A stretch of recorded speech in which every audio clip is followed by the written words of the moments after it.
Hey there, gentle viewer. My name is Timothy Jack Wilkins, and today we're going to review the book Some by David Eagleman, 40 Tales from the Afterlives. Let's start with the basics here. Who is David Eagleman?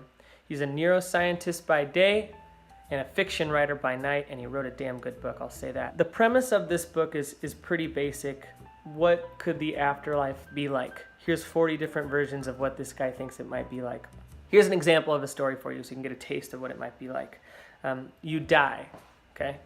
You're dead now. You realize that the afterlife is basically your own life over again, except this time you live every single thing that you've done all at once together. So that means that you're washing the dishes for 40 days, you're taking a shower for 100 days, you experience all of your pain all at once, you experience all of your orgasms all at once.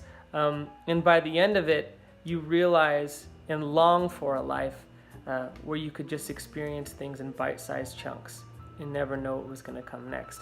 Essentially, you end up having a reverence for how Earth used to be in comparison to this relentless experience that is your afterlife, your new afterlife. A lot of his writing is like this.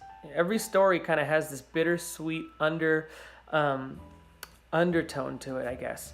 I do think that this book is for people that, want to be reading something that is specifically just to engage your imagination.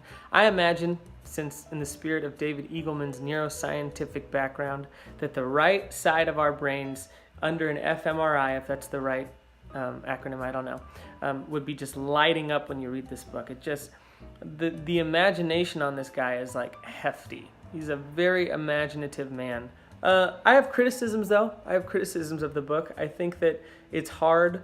I think he only kept it at 40 because eventually you get to the point where the premise is the same every time and you're like, fuck. Like, as a reader, that gets a little bit boring. So you end up halfway through the book kind of trudging through the first paragraph. Like, you arrive in the afterlife and it's like this. But then he'll grip you with a new kind of highly creative premise. So that would be the only critique I'd have on the book. It's really, really easy to read. You get lost in it. It goes by really, really fast. And it if you're a writer, I'm a creative writer myself. I don't have any books or anything, but I love just writing creatively. And I would say that it really inspires you to kind of just write for the sake of creativity. I would rate this book an 8.5 out of 10, only because of the premise and how it's real hard to keep that real interesting. It's a great way to kick off the new year for a first Burke. Buy it from your local bookstore. I was gonna buy it on Amazon, but then I went to the bookstore, bought it in person, and the look on the bookseller's face of appreciation and gratitude that somebody actually bought a book in real live in HD, oh my God, was worth the $4 extra that I paid for it. Plus I got it sooner. Fuck Amazon. No, I like Amazon, they're cool. I guess. I'm going to be doing book reviews for the rest of this year. Hopefully they'll improve. This one was kind of off the cuff. Maybe you've already left. Maybe you didn't actually watch this full review, which I wouldn't blame you. Anyways, I'll see you at the next video. Adios.